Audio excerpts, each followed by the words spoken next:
ഇഖ്നാസ് ജൌഹർ നടത്തിയ പ്രൗഢമായ സ്വാഗത ഭാഷണം ബാലസമ്മേളനത്തിന്റെ പ്രത്യേക ആകർഷണമായിരുന്നു. അറിവ് സമാധാനത്തിന് എന്ന മഹത്തായ ആശയവുമായി ഈ മനോഹര നഗരിയിൽ നടന്നുകൊണ്ടിരിക്കുന്ന MSM കേരള സ്റ്റുഡൻസ് കോൺഫറൻസിലെ ബാലസമ്മേളനത്തിലാണ് നാം ഇപ്പോൾ. അതിലേക്ക് ഏവരെയും സ്വാഗതം ചെയ്യാനാണ് ഞാൻ നിങ്ങളുടെ മുമ്പിൽ നിൽക്കുന്നത്. മാനവരാശിയുടെ വിനാശത്തിന് അറിവ് ഉപയോഗിച്ചുകൊണ്ടിരിക്കുന്ന ഈ കാലത്ത് അറിവ് സമാധാനത്തിന് എന്ന വിഷയം തീർത്തും സന്ദർഭോചിതമാണ്.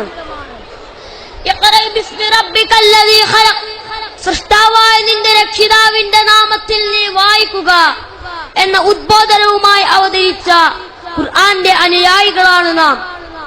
അതുകൊണ്ട് തന്നെ അറിവിന്റെ പ്രാധാന്യത്തെ കുറിച്ച് കൂടുതൽ പറയേണ്ടതില്ല. എന്താണ് യഥാർത്ഥ അറിവ്?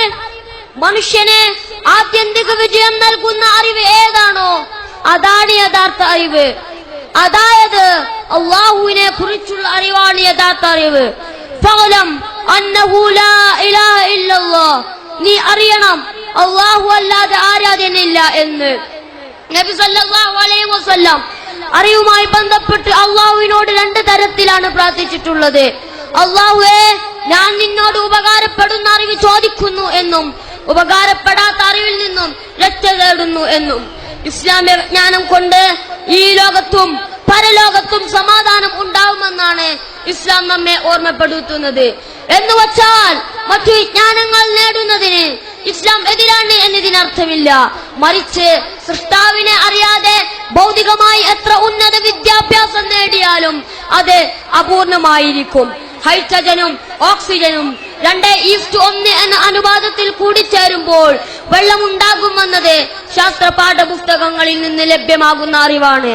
എന്നാൽ ദാഹിച്ചു വലഞ്ഞു വരുന്ന ഒരാൾക്ക് ഈ വെള്ളം കൊടുത്താൽ അയാളുടെ ദാഹം മാറുമെന്നും ഇതുവഴി പുണ്യം ലഭിക്കുമെന്നുമുള്ള അറിവ് ശാസ്ത്ര പാഠപുസ്തകങ്ങളിൽ നിന്ന് ലഭ്യമല്ല.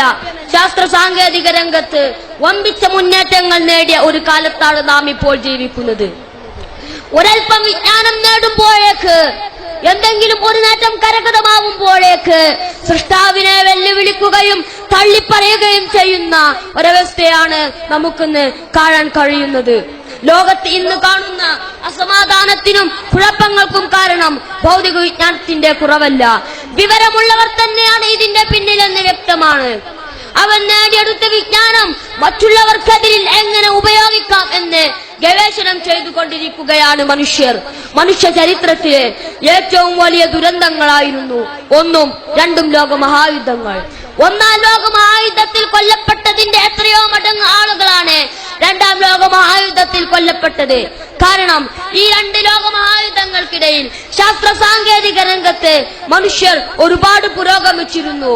അവന്റെ വിജ്ഞാനം അവൻ കൂടുതൽ ആളുകളെ കൊല്ലാനും കൂടുതൽ നാശനഷ്ടങ്ങൾ ഉണ്ടാക്കുവാനും ഉപയോഗിച്ചപ്പോൾ ഹിരോഷിമയും നാഗസാക്കിയും ഉണ്ടായി. 90 ലക്ഷം ആളുകളാണ് 2ാം ലോകമഹായുദ്ധത്തിൽ കൊല്ലപ്പെട്ടത്.